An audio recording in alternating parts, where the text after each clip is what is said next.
How's it going, guys? So here's the day that I promised you. The package has arrived in the mail. For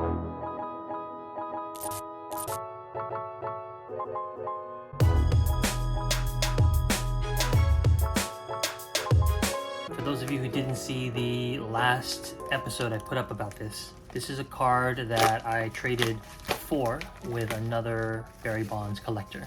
You can have a hint now into what it is that I got a grade upgrade for.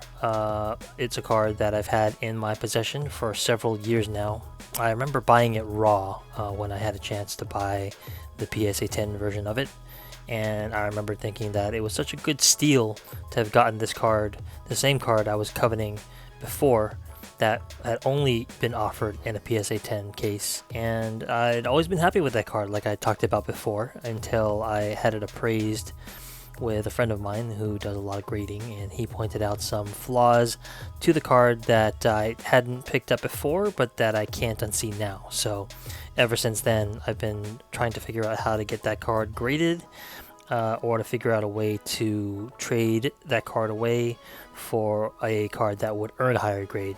Never did I think that I would be able to just trade the card directly for a card that is already in a PSA 10 case. So here's the big reveal today, guys, so that you guys can see it for the first time as I do.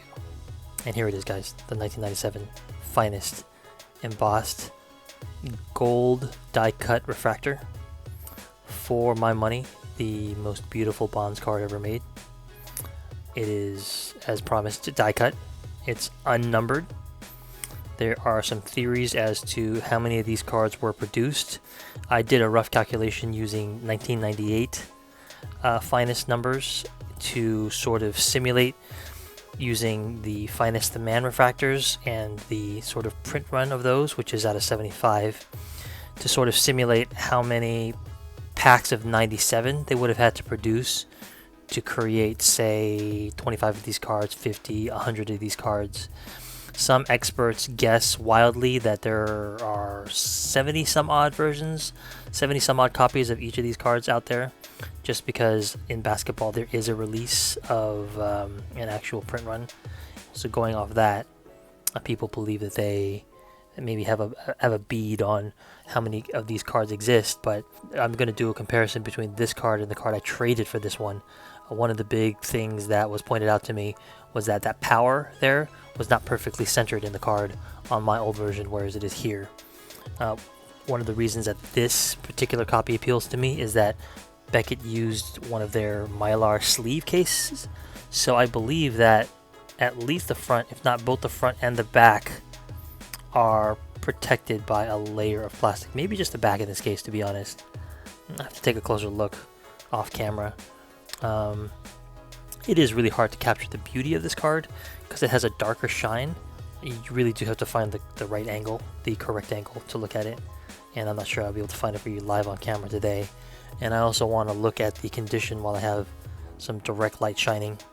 I was told that, the version that I had wasn't perfect, that the surface wasn't absolutely immaculate. I still can't tell just because, as you can see, this surface is heavily embossed. So if there were a blemish somewhere here in the lightning, it would be hard to see. And then the grain over here on this side, it would be hard, I think, to pick up something.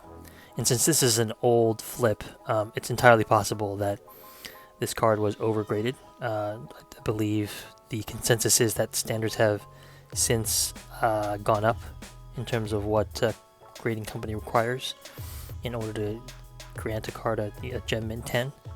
But this is a Pop 9 PSA 10, and out of 12 that were graded, the other 3 got PSA 9s. So either these cards are not nearly as condition sensitive as one would think they are, given their die cut design and production, or people can easily distinguish between the ones that are gradable and that are likely to earn a mint grade versus ones that are not.